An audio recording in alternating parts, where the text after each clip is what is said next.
Agricultura presenta La Otra Cara. La destacada periodista, historiadora y escritora Rosario Moreno entrevista a personalidades del acontecer nacional. Una conversación directa para conocer La Otra Cara. Auspicia GTD y su conexión más estable con Hiro 6 de Amazon.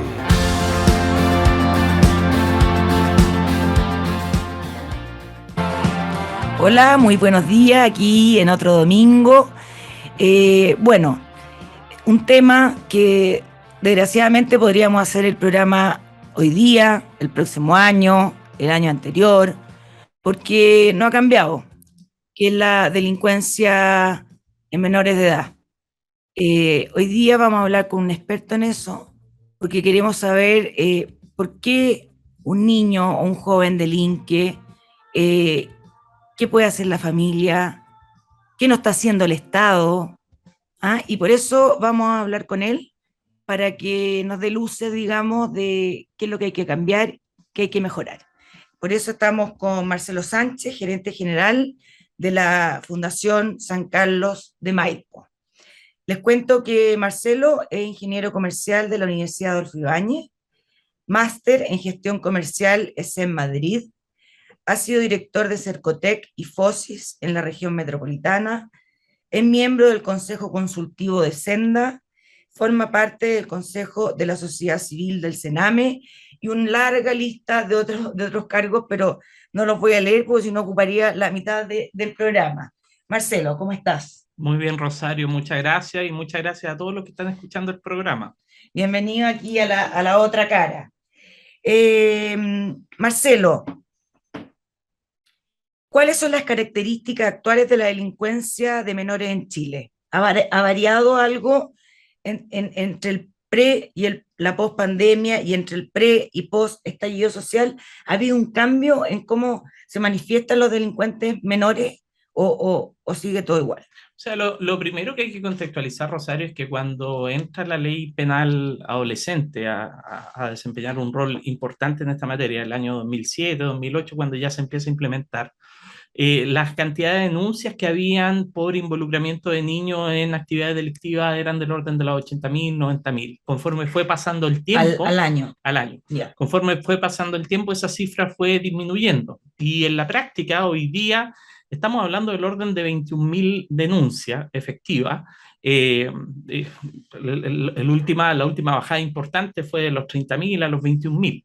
Entonces uno dice, pero esto parece contrasentido porque uno ve mayor participación de niños en delitos violentos. Estamos hablando de una participación del orden del 50% en los robos de vehículos motorizados. El otro día daba a conocer Carabineros. Entonces, y la cifra se ha mantenido más o menos constante desde la pandemia, desde la vuelta de la pandemia en adelante. Entonces, ahí hay que tener un primer alerta. O sea, hay mayor participación de niños en delitos que son violentos, los delitos contra las personas.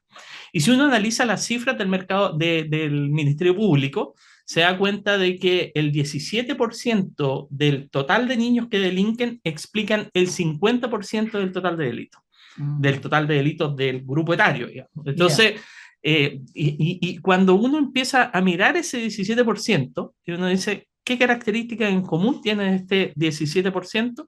Lo primero que se encuentra es consumo problemático de droga y alcohol. 30% explica que la causa de su delito, la causa, no es que hayan estado tomando o que fuera algo de contexto, la causa, la razón de delinquir era el consumo de droga. El 30%. O sea, para conseguir droga. Para conseguir plata, para conseguir droga. Claro. Su razón fundamental. En el 50% de los casos, el consumo está presente, el consumo de alcohol y el consumo de droga. Por lo tanto, se empieza a aquilatar ya una evidencia sólida en esta materia. Hay un estudio de Pilar Larroulette y Eduardo Valenzuela de la Católica, donde hay una fracción atribuible a la droga respecto del delito adolescente que puede llegar hasta el 30%. Y eso es muy relevante porque la evidencia internacional no daba cuenta de esta relación de causalidad. Decía, está presente, pero no es la causa. En este caso, es la causa. ¿Y por qué te digo esto de manera tan importante? Porque cuando uno hace la trazabilidad respecto a los delitos violentos, lo que es común es el consumo de droga. Entonces, algo sucede en la pandemia respecto del consumo de droga en niños, jóvenes y adolescentes, que hace que esta proporción de jóvenes más refractarios, multireincidentes, etcétera, además catalicen su actividad delictiva hacia delitos más violentos con la droga. Y la explicación viene después, porque claramente la pandemia lo que fue haciendo fue cortar los elementos de distribución, cerró algunos mercados. Entonces el narcotraficante empezó a cambiar su modo de operar. ¿Y cómo operó? Primero, con la disputa territorial. O sea, el primer concepto que está a la base es que el narcotraficante, cuando llega a un territorio, explora cuáles son las brechas sociales que tiene ese territorio. El narcotraficante llega donde no está el Estado. Eso es. Ellos son los tiburones que siguen la sangre. ¿Ya? Y la sangre es la exclusión social. Y ellos se instalan donde el Estado es deficitario, donde no hay servicios del Estado, donde el red llega después, no llega después de las 5 de la tarde, etc. Entonces, en la primera fase son la mano. Son los que ayudan a los vecinos, los que ponen la locomoción para quien necesita salir de una emergencia al Lo que el hospital. Estado no debiera poner y que no está. Entonces, Se ganan el respeto. Se ganan el respeto. En el estallido social, lo que empezó a pasar es que hubo sectores donde no hubo delincuencia, donde hubo espacios de protección importantes y eran sectores que estaban dominados por los narcos. ¿Qué percibía la gente en ese momento? Está quedando la embarrada en todas partes, pero en este sector no está pasando eso. Y eso el narcotraficante, ¿eh? O sea, es muy inteligente, sí. Es muy inteligente. Y hoy día, y no nos quedemos con la idea de la viejita que vende los papelillos en la esquina, hoy día son organizaciones especializadas. El narcotráfico ha cambiado los últimos 5 años de manera brutal. Cuando veníamos por Paraguay, era un tipo de narcotráfico. Hoy día está llegando el narcotráfico desde Colombia. Han introducido la marihuana creepy, que es 7 veces o hasta 10 veces más adictiva que la marihuana la sativa o la índica, que son las que predominaban en el mercado. Y en el último año han habido 10 veces más incautaciones de creepy que todos los años. ¿Esta es una planta distinta? Una planta genéticamente distinta, que tiene menos cannabinoides y tiene mucho más componentes adictivos. Por lo tanto, lo que genera es una adicción más inmediata en el niño y el joven. Y la creepy está empezando a ganar terreno frente a las otras modalidades de marihuana, y por supuesto que está entrando fuertemente en el mercado juvenil. Entonces, tenemos un escenario donde las rutas de narcotráfico cambiaron. La ruta colombiana, además, trajo armas y armas de alto calibre. La internación de armas que vienen desde el norte de México con la frontera con Estados Unidos se nutre del narcotráfico colombiano y por lo tanto hay una alianza estratégica entre los carteles de armas y los carteles colombianos. En Chile ya están operando los carteles internacionales. Hace 5 años no los teníamos. Hace 5 años los carteles obedecían a una familia que más o menos se organizaba, etc. Hoy día ya tenemos Sinaloa, tenemos Trendaragua, tenemos Jalisco, o sea, nueva generación. Es profesional ahora el narcotráfico. Hoy día es profesional y ¿sabes dónde lo nota? En cómo lavan el dinero. Tienen organizaciones de abogados, tienen organizaciones de contables, tienen administración financiera, tienen diversificación de negocios. El negocio del narcotráfico es un negocio de cash flow, o sea, necesita cash flow, necesita flujo de caja. Y el narcotráfico en sí mismo es un negocio de rentabilidad, porque tiene que retornar después de varios ciclos. Entonces, por lo mismo, el narcotraficante administra una matriz de negocio. Y tiene al que hace los portonazos, al que hace la encerrona, al que se preocupa de lavar el dinero, etc. O sea, el narcotráfico maneja los distintos tipos de delitos. Exactamente. El poder involucrar a niños, por ejemplo, en delitos violentos para rápidamente hacer cash flow, es decir, vendo los vehículos, vendo las partes, lavo el dinero, me permite tener caja inmediatamente. Los chicos muchas veces no tienen ni idea que después de un portonazo esa plata entró en la economía del narcotraficante. Perfecto. Y eso es tremendamente grave, porque esta forma nueva de operar que tienen los narcotraficantes, que administran un holding de negocio delictivo, que además se nutre de los niños, y te lo digo ¿por qué? Porque esto no es circunstancial. ¿Y estos niños reciben pago de estos narcotraficantes con droga o con touch? Hay de todo. Empezó también hace ya, yo diría más fuertemente después del estallido social, empezó una nueva categoría de niños involucrados en los delitos, en los delitos y en las redes de narcotraficantes, que son los niños zombies.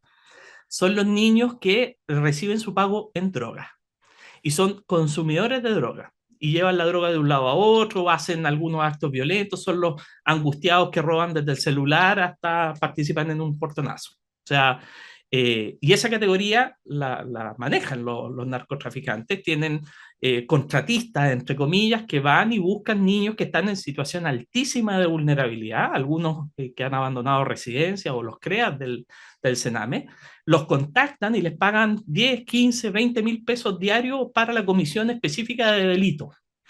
Y esa estructura se mantiene institucionalizada dentro del narco. ¿Y por qué el narco involucra niños? Por dos razones fundamentales. Los niños tienen, al tener la ley penal adolescente, el legislador ha previsto una ley que los proteja, que básicamente se oriente a su rehabilitación y por lo mismo establece penas que son menos gravosas que en el sistema penal adulto. Entonces lo que hace el narco, es decir, deja lo más violento, la acción que reduce de manera inmediata a la víctima y que sabe que por eso recibiría una condena muy grande, la deja en los niños. Y para que los niños puedan actuar, les provee droga. Por lo tanto, el que lleva el fierro, el que lleva el arma, que la va a disparar sin ninguna contemplación, es generalmente el niño, que puede recibir la menor carga punitiva. Y en segundo lugar, esto también es una estrategia porque el narcotráfico secuestra a los niños. Verdaderamente los secuestra, los mete en una cultura distinta, la ropa, la música urbana, etcétera. Los niños, cuando tú conversas, yo he tenido la oportunidad de conversar con niños que participan en banda, su expectativa de vida son los 25 años, a lo sumo, y ya se consideran viejos a los 25 años. Como Pero de que pueden morir esa. ellos saben que pueden morir jóvenes, no esperan vivir más. Su sueño es poder morir reconocido por sus pares, poder dejarle algo a la viejita, a su mamá, ojalá una casa. Algo con lo que sueñan muchas veces es poder restablecer ese vínculo familiar a través de un bien material. Ese es el sueño que Qué tienen. dolor. O sea, él no piensa en formar una familia, en No, estudiar, en tener algunos, hijos. algunos lo piensan y por eso generalmente se dan situaciones de embarazo adolescente a los 14, 15 años. Se apresuran en tener un hijo con su pareja. Porque O sea, pero ya, encuentro increíble. O sea, ellos saben que pueden morir a los 25 y es saben, como saber que uno puede morir a los 80. sí. Para ello, ¿y sabes por qué? Porque lo han normalizado. Han normalizado que sus amigos, sus compañeros, hay muchos que ya se murieron. Que murieron en un atraco, que murieron en una quita de droga, que murieron. Ya saben que la muerte está presente para gente de su edad. Y lo más importante, y por eso que se explica, por ejemplo, cuando el niño llega, porta un fierro y le da lo mismo que hay un niño chico, te amenaza o te dispara, porque para ellos la vida es desechable. Ellos saben que su vida también es desechable. Esa angustia, esa forma de mirar a la infancia, que la conoce tan bien el narcotraficante, la utiliza para tenerlos secuestrados. Y cuando tú tienes secuestrado, cuando yo te secuestro a tu hijo, o te secuestro a tu nieto, etcétera, ¿tú crees que la familia, la comunidad va a colaborar con las autoridades en la persecución criminal del narcotraficante? Nadie lo haría. ¿Por qué? Porque en la caída del narcotraficante está también la muerte de mi hijo, Claro. de mi nieto, de mi hermano, de mi sobrino. O sea, etcétera. claro, si yo voy a denunciar, te pueden matar al hijo por haber denunciado. Exactamente. Entonces, el Ay. narcotraficante toma esta decisión de manera activa de involucrar a los niños en su estrategia. Esto no es casualidad. Aquí hay una estrategia de involucramiento delictivo de niños que están en alta situación de vulnerabilidad para dominar el territorio y poder así mostrar este dominio también a los otros narcotraficantes que disputan ese territorio. Y por eso es que se ha dado esto, de que los niños empiezan carreras delictivas cada vez más profundas y cada vez más violentas. Marcelo, te quería preguntar. Cuando tú hablas de niños involucrados en estos crímenes, ¿de qué edad estamos hablando? ¿Cuándo están partiendo a delinquir? Nosotros hemos visto niños participando en delitos contra las personas, encerronas, portonazos, lanzazos, hurto agravado, hurto o sea, robo violento en lugar habitado, por ejemplo. Hemos visto niños de 10, de 11 años que ya están participando en estos delitos. Generalmente, Rosario, hay una progresión. los niños empiezan involucrándose en el delito con el hurto simple, ¿no? El lanzazo típico, por sorpresa, el hurto por sorpresa. Todavía, y después como hasta el tercer o cuarto delito, los delitos contra las personas empiezan a aparecer. Pero ya cuando eres multi reincidente, ya empieza a desarrollar este otro tipo de delito. Por lo tanto, para que un niño esté participando en un delito violento, como puede ser el robo de un vehículo, o un portonazo, una encerrona, etcétera, significa que ese niño partió mucho antes. Claro. Y partió con abandono de hogar, partió con modelos parentales súper comprometidos con el delito, partió con exclusión escolar, etcétera. Entonces tiene todos los elementos que van configurando que esto se haga crónico y se profundice a través del tiempo. Son los niños, son los peones las manos del narcotráfico para operar, digamos. Son la carne de cañón. Y es el índice que te está demostrando que el narcotraficante está traspasando las fronteras y los territorios. El narcotraficante hoy día está operando en territorios mucho más amplios, porque la distribución del narcotráfico hoy día no es solamente territorial, es también lógica. Su operación, sus negocios están muy relacionados y son distintos y se emplazan ya no en un barrio específico, en toda la ciudad. Y además el narcotráfico ha logrado no solamente traspasar estas barreras territoriales, sino que también traspasar las líneas de negocio. Y de esa forma va consolidando los territorios. Marcelo, y otra cosa que me quedó, que tú siempre hablas ahora de post-estallido social. ¿El estallido social hizo algún cambio? Sí, de todas maneras. Normalizó la violencia. Yeah. La normalización de la violencia trajo como resultado que veamos conductas que en los niños se catalizaron de manera importante, en los niños que están en situación de vulneración. ¿Cómo qué cosa? Por ejemplo, el poder participar con bandas delictivas, la participación en bandas delictivas. Al ver esta idea de que en el estallido se ensalzaba esta configuración más colectiva, claro, distintos cuerpos dentro del estallido, está claro que no todos estaban ahí participando en eso de manera delictiva, pero claramente lo que se dio en ese minuto fue una valoración de lo colectivo. Perfecto. Y en la búsqueda de identidad de los niños exacerba el estar buscando estos espacios fuera de la familia. Y este espacio fuera de la familia lo dan los narcos. Y generan esto, lo que yo te decía, estos rituales, esta cultura. Por algo los narcos nos robaron los fuegos artificiales, nos robaron las festividades, nos robaron un funeral, algo que es tan elemental, claro, para una familia. Lo transformaron en ritos iniciáticos, lo transformaron en aquello que le da aceptación al niño, que hace que los otros lo miren con respeto, etcétera. Todos esos elementos que se van configurando ahí hacen que esto se normalice. Participar en una banda criminal se normalice. Que nadie condene la violencia de una barricada, que nadie condene y que se vean como cosas normales. Costo. No tiene costo. Entonces, cuando tú ves, por ejemplo, lo que vimos hace algunos meses, una mamá participando con un niñito chico en una barricada que es violenta, el niño, claro, de chiquitito empieza a normalizar que la violencia es casi un juego. Entonces, todos los espacios de violencia aceptada y tolerada por la sociedad, lo que está pasando es que nos están cobrando la factura de toda esa tolerancia a la violencia cuando un niño ve que es normal, perfecto, participar en bandas delictivas. Marcelo, pasó muy rápido el primer bloque, tenemos que ir a la primera pausa comercial y ya volvemos. Estamos aquí en La Otra Cara con Marcelo, experto en delincuencia de menores y gerente general de la Fundación San Carlos de Maipo. Ya volvemos. En Agricultura estamos presentando La Otra Cara con Rosario Moreno.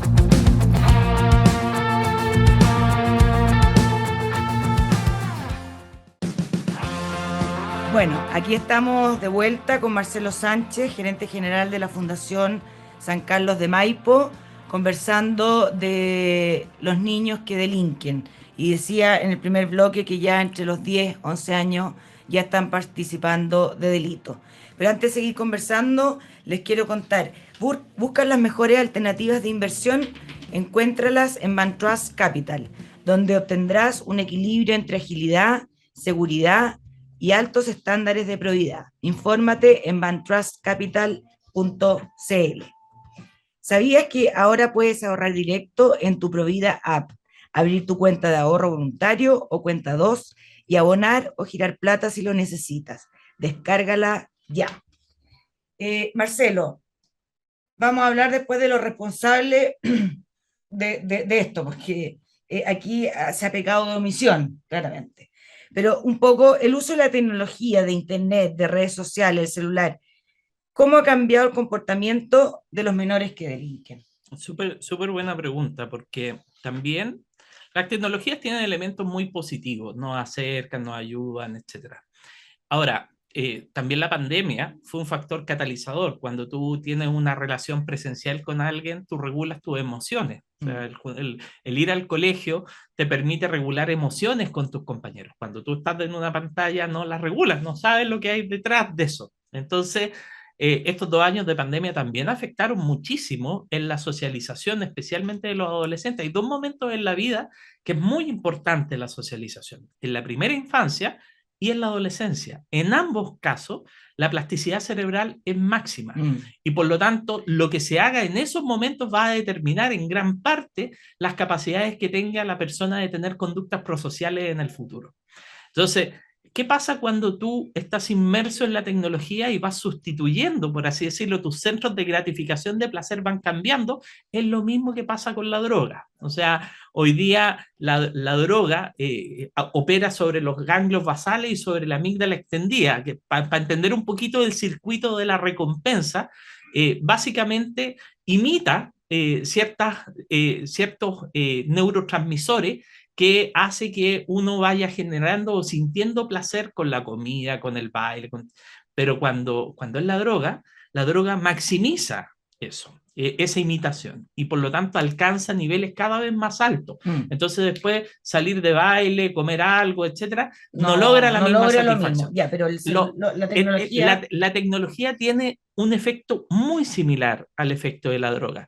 Cambia el circuito de placer, también eleva los contenidos de dopamina artificialmente y hace que precisamente tú empieces a optar mucho mejor estar detrás de la pantalla que estar con un amigo. ¿Cuántos de nosotros hoy día estamos acostumbrados y preferimos de que nos manden un mensajito por WhatsApp a hablar por teléfono? Sí, ya el teléfono está como en desuso. Exacto, entonces, pero ni siquiera eso, sino que el chat escrito. Entonces, porque te vas dando cuenta de que, claro, esto cambia. A veces prefieres un like que un encuentro. Exacto. Bueno, y esto que nos pasa a nosotros le pasa también a los niños.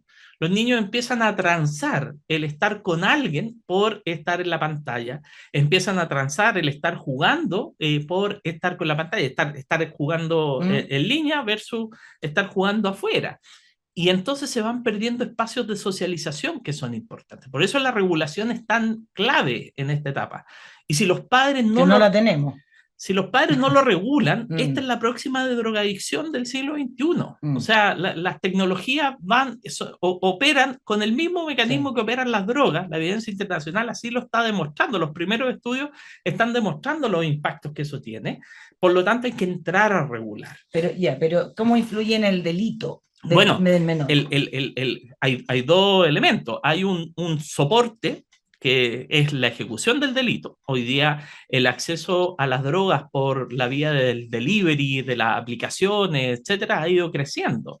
Y se está accediendo a drogas cada vez más baratas y más adictivas. Por ejemplo, las drogas sintéticas, la TUSI, etcétera. Entonces, o los derivados de las metanfetaminas. Y todo eso se vende a través del delivery, que tiene muy bajo control. Tiene una facilidad, un canal de distribución. Es un canal, y es lo que yo te decía, los narcos hoy día ya no están circunscritos a un barrio.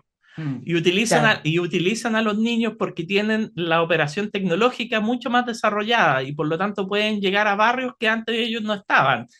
Por eso, hoy día, si tú te fijas, estamos teniendo muchos laboratorios que están operando en Chile. La importación, hay que pedirle los registros de aduana de la importación de las máquinas que hacen pastillas y tú te vas a dar cuenta cómo va creciendo la cantidad de laboratorios que se va instalando en Chile para hacer TUSI, para hacer metanfetamina, etcétera, y venderla. El crecimiento del éxtasis, si bien es cierto, las tasas siempre han sido bajitas, pero han empezado a crecer de manera exponencial. En 4 o 5 años va a ser un tema gravitante la droga sintética. Y el acceso a drogas sintéticas para los niños y los adolescentes a través del delivery está muy desarrollado. Entonces, un primer elemento que tiene la tecnología es que se puede utilizar para la distribución de drogas. Pero un segundo elemento, y el más de fondo, es que va coartando cuando no es regulada adecuadamente por un papá, un cuidador, alguien que esté preocupado, esta necesidad de estar con otros y de regularse emocionalmente. ¿Y por qué es clave? Porque si tú quieres desarrollar conductas prosociales en un niño, necesitas esa interacción con el otro que no se da en el medio digital. Por lo tanto, es fundamental que se fomente ese encuentro, ese espacio, los lugares de socialización positiva, etc. Y un tercer elemento es que también el uso de las tecnologías o el mal uso de las tecnologías puede generar situaciones muy complejas desde la salud mental de los niños, el ciberbullying, el acoso, claro, etcétera. Son todas ahora, situaciones que lo afectan. Como a la pregunta que debería haber sido la primera, pero quería introducir con eso, y que un poco la respondiste. ¿Por qué delinque un menor de 10, 11 años? Delinque por varios elementos. Si tú haces el análisis, tal como yo te decía, de los más refractarios, tú te encuentras con varios factores de riesgo que nadie le puso atajo en su momento. En el 40% de los casos te encuentran con que viven en familias con alto compromiso delictivo. Un papá, una mamá que está preso, un cuidador que está preso, un hermano, etc. Ese es el primer, el más relevante de todo, el más fuerte de todo en la familia. El segundo elemento es cuando el niño ha quedado fuera de un espacio de protección tan importante como la escuela. La exclusión escolar es fatal. O sea, el niño que no está en relación con otros no desarrolla habilidades prosociales y por lo tanto está a un paso de desarrollar actividades delictivas. Entonces, la escuela y la familia. Fíjate al revés, contrario sensu. Hay varios estudios. Hay un estudio de la Católica que te cito del año 2015, que trabajamos con la Católica nosotros, la Fundación San Carlos de Maipo, donde miramos el desistimiento delictivo. ¿Por qué los niños desistían de seguir delinquiendo entre niños que habían cumplido determinadas penas dentro del Sename? Los fuimos haciendo seguimiento a través del tiempo y encontramos dos razones fundamentales. En cerca del 70% de los casos, en ambas variables, los niños desistían si es que volvían con una familia prosocial o si es que volvían al colegio o tenían un desenlace laboral adecuado. O sea, es soledad, te abandono. O sea, si 7 de cada 10 niños que delinquen, con 2 de las variables, familia, escuela o trabajo, logran salir de ese círculo, por Dios, ¿dónde está la política pública? Exacto. O sea, ¿dónde están los buenos programas de reingreso educativo? ¿Dónde están los programas para apoyar a las familias? Pero programas con evidencia, Rosario. O sea, nosotros el año 2017 con el Observatorio de Gasto Fiscal analizamos los programas de infancia según las evaluaciones de la DIPRES y las evaluaciones del Ministerio de Desarrollo Social. O sea, la evaluación que el mismo gobierno hace. 7 de cada 10 programas dedicados a infancia tienen resultados insuficientes. Hace algunos meses la DIPRES mostró que del total de programas que tiene el Estado, cerca de 14.000 millones de dólares son invertidos en programas que no funcionan. Entonces, acá hay, por así decirlo, primero, una necesidad que el Estado sea eficiente. Pero no es solo por la eficiencia del Estado. ¿Por qué no lo hacen? Es por la ética. O sea, cuando tú tienes un programa que no solamente no genera un bien, sino en muchos casos son lo que la gente en el área social conoce como iatrogénico. Es decir, dice que va a ser un bien, pero termina siendo un mal. Por ejemplo, hay un programa que consiste, no acá en Chile, afuera, que consiste en llevar a los niños a conocer la historia de los reos en las cárceles, que parece súper sensato porque van a ver la realidad de la cárcel, etcétera, etcétera. Hay 7 estudios con grupo de control que han demostrado que eso aumenta la probabilidad que los niños se desarrollen en el delito. Fíjate que... en el ejemplo, le queda gustando a algunos... Hay programas, por ejemplo, para la prevención de drogas que le da mucha información en la droga a los niños y Marcelo, si el Estado, el gobierno sabe esto. Por supuesto que lo saben. Lo saben. Ya. Lo han medido. Ya. ¿Y por qué no se actúa como se debe actuar. Y Pero, se buscan medidas más efectistas o buscando trabajar en la consecuencia y no en el origen del problema. ¿Por qué? tú lo dices muy bien, porque efectivamente acá se miran los efectos y no se miran las causas. Algún intento hizo el ministro Briones, no sé si te acuerdas, cuando trató de proponer el presupuesto base cero y no pasó nada. Mm. Y no pasó nada porque no hubo consenso para llevar a cabo esto, porque esto significa claramente eliminar programas, significa cambiar la oferta. Y es mentira de que no hay oferta y de buena calidad. Nosotros tenemos programas basados en la evidencia, Sí, lo estuve viendo, programas muy como bueno. Familia Unida, que es un programa que trabajamos con la Universidad de Miami, que reduce hasta un sexto la probabilidad de que los chicos consuman alcohol o droga. Tenemos el Comunidades que se cuidan. Pero sí, pero tú, ¿qué piensas? Porque no lo quieren Hay hacer. una inercia del Estado. Hay una inercia del Estado que finalmente los grupos de interés que operan esos programas los tienen cooptados. ¿Y no Mira lo que será que nos costó. los niños no votan?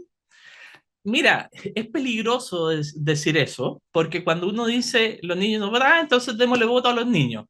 ¿Ah? Y va a cambiar las cosas? No. O sea, dale voto a los niños mientras no tengáis resuelto todos estos otros problemas y lo único que va a hacer es instrumentalizar a los niños.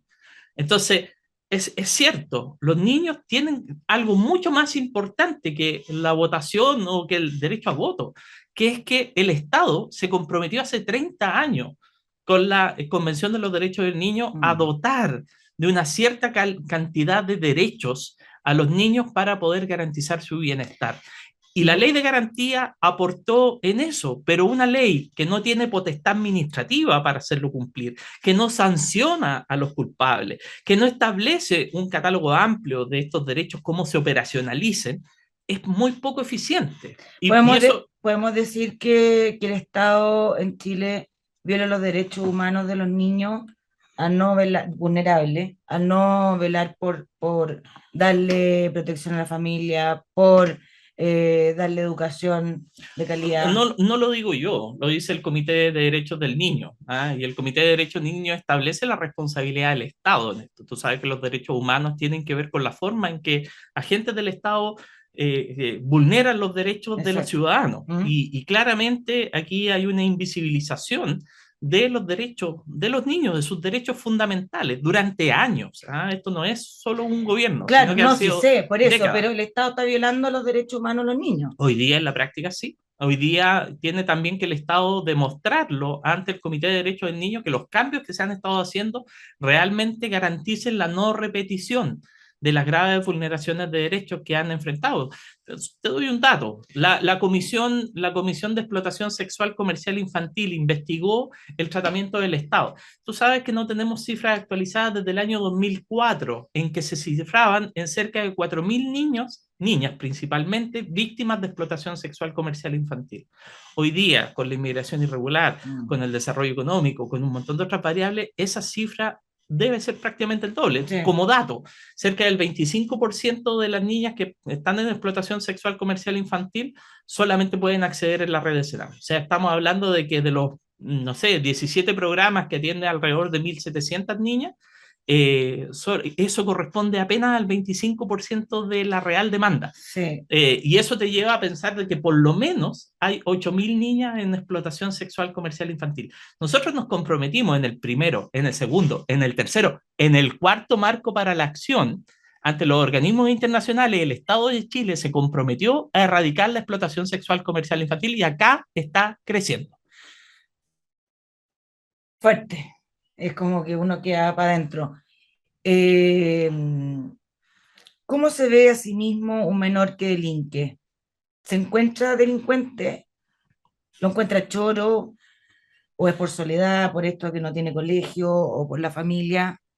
Hay varios matices. Hay un 20% que se siente cómodo con la identidad criminal y lo reconoce como tal. O sea, él es choro, él está feliz porque es reconocido y es el más choro del grupo. ¿Ah? Se ha enfrentado Mm. a delitos de sangre o tiene un fierro o ha subido en la trayectoria criminal. Generalmente parten de sapo, después de soldado, guardaespaldas y ahí ya tienen un fierro. Entonces se genera y genera esta identidad criminal, ese 20%, que además también hay muchas veces que se dan lealtades familiares y finalmente se sienten como si esto lo hizo mi viejo también, y él terminó así, etcétera, etcétera. Eso es lo primero. Hay un 40% que dice que sus amigos son delincuentes y lo acogen bien, etcétera, etcétera. Entonces, independiente que no se sienta orgulloso, se tiene, claro, se siente acogido por un grupo.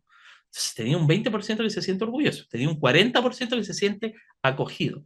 Y el resto generalmente no logra percibir un proyecto de vida, algo que lo lleve a pensar qué voy a hacer cuando grande, si voy a estudiar, si voy a formar una familia. Es como que no le quedó otra.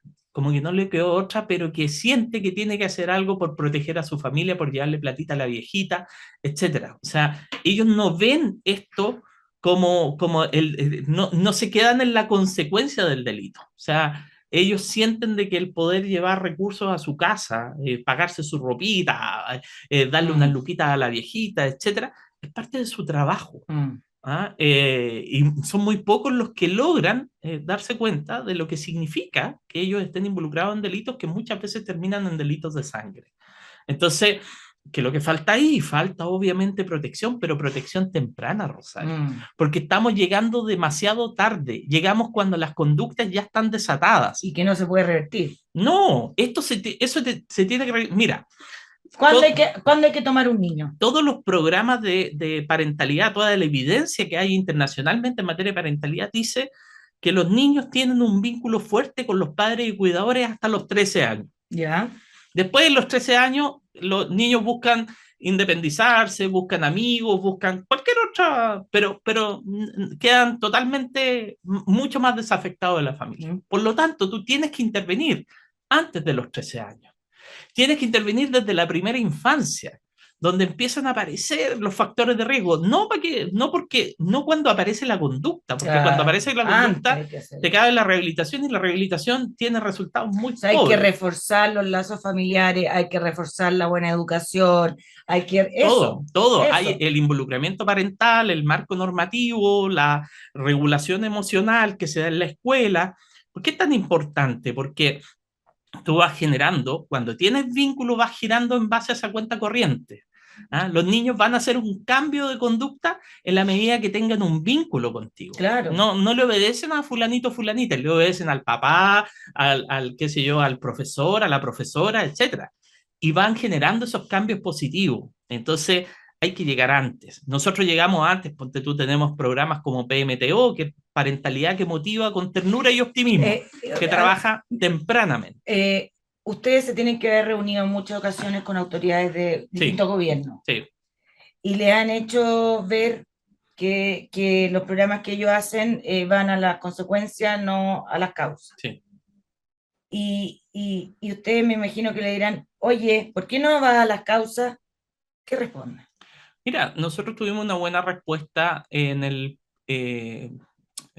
ya fue en el primer gobierno del presidente Piñera. ¿Ya? El primer gobierno del presidente Piñera creó un modelo que se llama el sistema Lazo, que después continuó en el gobierno de la presidenta Bachelet, y después en el segundo gobierno del presidente Piñera se incorporaron los elementos de prevención, que es muy importante, porque esta prevención temprana, y bien hecho. Y bien hecho, con dos programas que tienen evidencia. Uno, el Triple P, y el otro, Familias Unidas.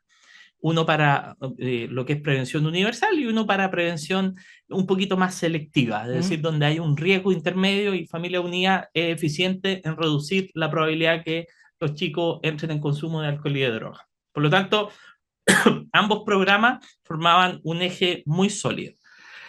Pero es un modelo que no ha ido creciendo, siendo que el Estado tiene un referente en la Subsecretaría de Prevención del Delito.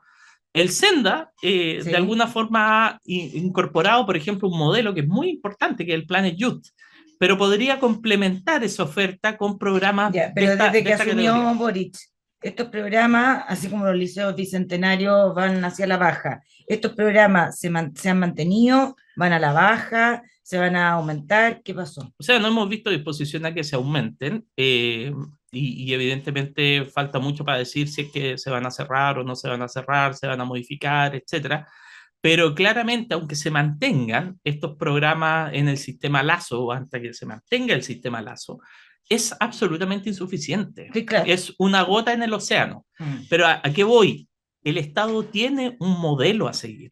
O sea, a mí, yo he visto con mucha aprensión lo que ha sido este desarrollo de las oficinas locales de infancia. Las oficinas locales de infancia comprometieron estar con 90 oficinas locales operativas, y lo que ha pasado es una transformación de la OPD a las oficinas locales y todavía no en el número que se requiere.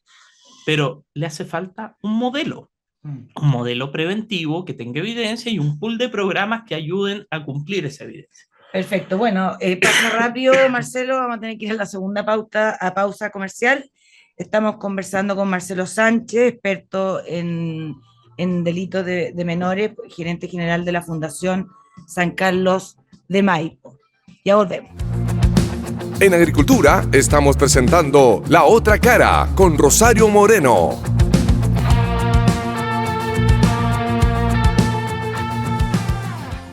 Bueno, aquí estamos de vuelta. Te quiero contar que GTD trajo a Chile Hero 6 de Amazon. Si no lo tienes, te hace falta GTD. Entra a gtd.cl y contrata los mejores planes de internet. GTD, tecnología para simplificar tu vida. Y bueno, para tus mascotas, y bueno, y más que las mascotas, pero Alimentos Cisternas, 70 años de nutrición animal presente en todo Chile. Alimentos Cisternas, ser siempre el mejor. Marcelo, como estábamos conversando en la pausa, voy en la mitad de las preguntas que quería hacer en el primer bloque, porque este es un tema muy duro, que desgraciadamente el Estado no entiende que hipotecar el futuro de Chile se piensa como a corto plazo y no a largo, pero otra de las cosas que me llama la atención es que hablábamos de que muchos de los padres delinquían, o sea, esto es algo heredable, digamos, son conductas que se heredan. El 25% estuvo en su juventud, en la infancia, privado de libertad. Entonces, mi pregunta es, ¿por qué no se interviene a los papás? Sí. ¿Por qué no? El problema es de los padres, el niño ve violencia en el hogar, que los papás se tratan mal, se pegan, alcohol, droga. Entonces, no deberíamos partir por los papás. De todas maneras, nosotros como fundación, nosotros no trabajamos directamente con los niños, trabajamos con los cuidadores y con los padres, porque modificando el entorno de los niños, tú logras los resultados. La evidencia internacional ha mostrado que los programas que realmente producen cambios trabajan directamente con los padres y cuidadores. Si no es cliché esto que la familia es el núcleo de la sociedad, lo es, pero hay que saber trabajar con la familia, hay que saber trabajar con los cuidadores. O sea, el dato que tú tenías, 25% pasaron por la cárcel, pero también hay otro 20% adicional que fueron los cuidadores, la abuelita, etcétera, que también pasó por la cárcel. Claro. Entonces, te encuentras con una realidad en donde además sabemos que el sistema penitenciario chileno no reinserta. Sí, el 75% de las personas que pasan por la cárcel vuelve a delinquir antes de los 3 años. Entonces, no tenemos un verdadero sistema postpenitenciario. En el caso de las mujeres, no hay un modelo asociado a la inserción laboral de las mujeres. ¿Y qué hacen con esos padres? Nosotros cuando trabajamos con Familias Unidas, primero les enseñamos a relacionarse con sus hijos, a una buena comunicación. Hay muchos padres que por su historia de vida, que tampoco tuvieron familias preocupadas o de apoyo a la crianza, ni nadie, muchos crecieron así, casi sin un papá. Se hereda de generación. Normalizan, por ejemplo, la violencia. Entonces ya, el chico se está portando mal, ya, le pega. ¿Cachai? Y claro, cuando tú le enseñas que al pegarle lo que estás provocando es normalizar esa violencia que después el niño, y le enseñas otras fórmulas para hacerlo, el poder conversar con ellos, el poder decirle cómo te sientes, etcétera. Todos esos elementos van haciendo cambios que son pequeñas formas sobre las cuales tú enfrentas la comunicación. Nosotros cuando hablamos con las familias, años después, porque hicimos un estudio de cohorte de 5 años de seguimiento, lográbamos notar que los papás decían, yo cambié la forma de relacionarme con mi hijo de tal forma que ellos ahora me comentan cosas que yo pensé que nunca me lo iban a comentar, temas de su inicio sexual, temas de cuando O se sea, salieron con los unos papás amigos. también están súper solos. Están súper solos por Rosario, o sea, y el tipo de ayuda que se les da a los papás es muy remota, o sea, en la práctica los papás no quieren, no necesitan saber los tipos de droga que hay en el No, país, sino que necesitan saber cómo hablar del tema de la droga con los niños. claro. ¿Ah? ¿Y cuándo? Y Porque lo toman bien cuando ustedes se acercan y ven una familia vulnerable con que puede tener peligro y le ofrecen esta ayuda. fíjate ¿Cómo lo que toman? pasa al revés, porque los cupos son muy poquitos los de Familia Unida y ¿Ya? llegan Ah, muchos, llegan ellos a llegan pedir. ellos a pedirlo. O Entonces, sea, algo desesperado. es una necesidad. Hemos estado con abuelitas que dicen, yo no puedo manejar a mi adolescente, a mi niño adolescente, y Me queda grande. hemos visto cómo después de las sesiones que tiene Familia Unida, se vuelven a encontrar. Y una vez nos llamó una señora tiempo después, diciendo, yo le he dicho a todo el mundo que haga Familia Unida porque a mí me cambió la vida. Ay, Me qué cambió lindo. la vida poder hablar con mi nieto, ¿ah? Ella le decía a su hijo, porque en realidad era su Era un hijo en la hijo, práctica. claro. Y nosotros tenemos nosotros grabamos todas las sesiones porque el 20% de las sesiones se manda a Miami para que la evalúe, para la Perfecto. fidelidad de la implementación. Teníamos la grabación de esa sesión. Y tú ves el momento en donde ella aplica las técnicas de familia unida, se encuentra con su nieto adolescente, lo mira a los ojos, le habla desde ella, desde lo que siente, no recriminándolo a él, y uno ve el momento en que el niño se quiebra y empatiza con ella. Pero es un momento mágico Mm. que se da en una sesión producto de que ella aprendió a usar una herramienta. Por ejemplo, hay herramientas tan prácticas que tú la puedes hoy día hacer en tu casa. Si a alguno de tus hijos le cuesta ordenar la pieza, etcétera, y te reclama, etcétera, ve y dile, hija, hijo, ¿podrías arreglar tu pieza ahora, por favor? Solo esa frase, sin enojarte, sin Mm. irritarte, pero el ahora, por favor, te va a marcar una diferencia. Entonces, esos elementos que suenan como tan concretos, que se entregan en un programa como Familia Unida después de haber levantado mucha evidencia de que funcionan, ayudan a los papás a mejorar la comunicación con los hijos. Pero tienen Pero, que hacerlo antes, pero me imagino que no solo mejora la comunicación con el hijo, tú has visto que el papá o la mamá cambie por supuesto. ellos su autoestima o querer hacer otras cosas, que lo cambien a ellos. Hay varios elementos. Lo primero es que aumenta la percepción de autoeficacia en los padres. ¿Sabes que en realidad él nos escucha? Podemos conversar con él, por lo tanto no me cierro. Yo, especialmente los papás varones, no me cierro con esto. ¿Ah? Puedo conversar con él. No tengo que pegarle el charchazo. ¿Mm? Puedo hablar con él. En segundo lugar, modifican su cultura violenta, pero además también modifican ciertos comportamientos, ciertos hábitos. Si yo te digo no fume y estoy fumando, o no beba y estoy tomando, no voy a Mm, lograr nada. mm. Entonces se da un aprendizaje que hemos llamado como aprendizaje vicario. Tú te empiezas a dar cuenta que los padres que enseñan a sus hijos para que no tomen o para controlar el tema de los consumos, etcétera, ellos mismos Ya, empiezan a cambiar a través del tiempo y empiezan a consumir menos. qué bonito, qué bonito. ¿Y eso no, esos programas no les han mostrado esos videos y cosas a las autoridades? O sea, las autoridades las conocen, ¿sí? Yo, por lo menos en la SPD, conocieron durante todos estos años el trabajo que hemos hecho y todo. Mira, yo tengo confianza de que en algún minuto, pero lamentablemente estamos operando muy lentamente. Nosotros en realidad somos una gota que cae en el océano. Hemos ido convenciendo a otras fundaciones en la misma parada. Tenemos un grupo de 9 grandes fundaciones que están promoviendo el Claro, pago contra resultados, que están promoviendo la evidencia, que están promoviendo que se llegue con programas que resultan. Pero somos un grupo pequeño de fundaciones. claro. Acá podemos mostrarle un camino al Estado, pero el Estado también tiene que Y abrirse no a tiene trabajar ganas. con el mundo privado. Y que tenga ganas, claro. Y no, no demonizar al mundo privado. No, y por supuesto que también mirar la evidencia. no partir desde ideología, no partir desde decir, ¿sabes qué? En realidad, pucha, estos son los locos que están en contra de la marihuana y resulta que hay mucha gente que acá quiere legalizar el consumo, las winchas. O sea, hoy día, si legalizamos el consumo de la marihuana, vamos a tener muchos más niños involucrados en delitos en el corto plazo. Sí. Eso hay que decirlo con total claridad. La evidencia en Uruguay, la evidencia en Colorado, la evidencia en todos los países donde se ha legalizado la marihuana, es que el mercado del narcotraficante primero va hacia drogas más duras y segundo busca los mercados ilegales, como el caso de los niños. Y lo que empieza a pasar es que los niños empiezan a consumir más y más barato y finalmente se traduce eso en aumentos de la delincuencia. Si nosotros queremos que la delincuencia siga aumentando en el futuro y perder a generaciones de niños, vamos a seguir avanzando en la legalización de la marihuana.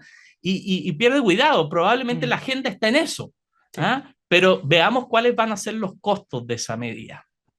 Fuerte, se me pasó volando, voy a tener que convidarte otra vez, Marcelo, porque yo feliz alcancé a hacer ni las preguntas del primer bloque, pero antes de despedirnos me gustaría, porque este es un programa que quiere llegar también a la familia y nos escuchan muchas familias, si hay un papá ahora o una mamá que tiene un tema de vulnerabilidad en su familia con sus niños, ¿qué consejo le daría este día domingo a ese papá, a esa mamá?